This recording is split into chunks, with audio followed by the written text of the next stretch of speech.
Kepala Desa Kradinan, Kecamatan Pagerwojo, Eko Sujarwo, ditetapkan sebagai tersangka korupsi keuangan desa.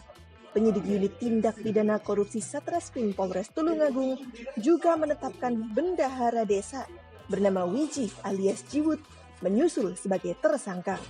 Keduanya diduga bekerja sama untuk menggelapkan keuangan desa sejak tahun 2020 hingga 2021.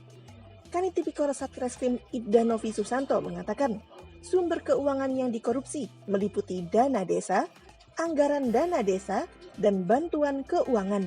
Uang dari rekening kas desa akan diambil oleh bendahara yang selanjutnya disetor ke kepala desa untuk dipakai kebutuhan pribadi. Hasil audit diperkirakan telah terjadi potensi kerugian negara sebesar 700 juta rupiah lebih. Namun begitu, keduanya tidak jalani penahanan karena dinilai bersikap kooperatif.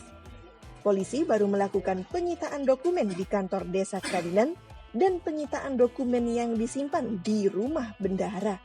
Hingga berita ini diunggah, Tribun Jatim Network masih menggali info lebih lanjut terkait hal ini.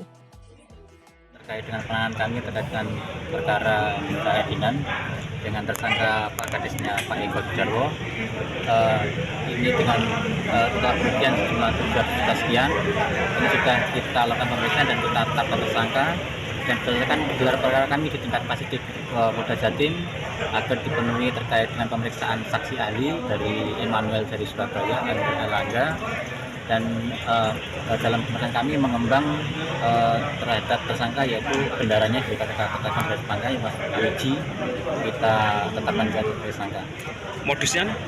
Modusnya yaitu Pak Kadis ini dengan bendara yaitu menggunakan dana desa, dana alokasi dana desa, bantuan keuangan, dan dana alokasi ya, antara tahun 2021 dan 2022 itu sudah kita tangani dan kita tetapkan tersangka. Nah, itu dalam modusnya itu apa? Itu menggunakan kwitansi fiktif atau pengerjaan fisik fiktif atau gimana? Dalam pemeriksaan kami terkait dengan penggunaan dana, yaitu dana diambil dengan bendara dan diminta oleh Pak Kadisnya dan digunakan untuk kepentingan pribadi sebagian. Itu kan digunakan untuk pengerjaan dari paket pengerjaan dari desa. Mulai tahun berapa sejak berapa? Kalau nggak salah kemarin itu tahun 2020 dan 2021. 2021. Sudah tersangka ya? Sudah. Sekarang ditahan. Untuk saat ini kita tidak melakukan penahanan karena menimbang terlapor kooperatif dan kita wajibkan untuk absen setiap Senin dan Kamis. Berarti tersangka 2 orang kan? 2 orang. 2 orang. Bendara dan kadesnya. Siap. Itu saling bekerja sama ya? Iya. Iya. Kalau keuntungannya kadesnya berapa, bendaharanya berapa gitu?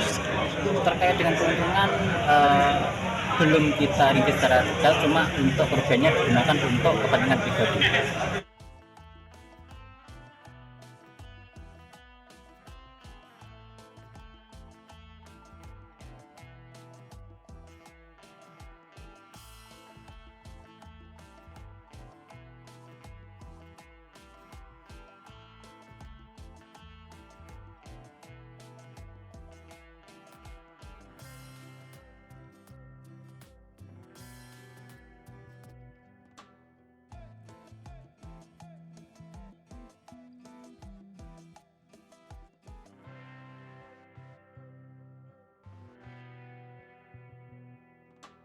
Download Tribun X sekarang, menghadirkan lokal menjadi Indonesia.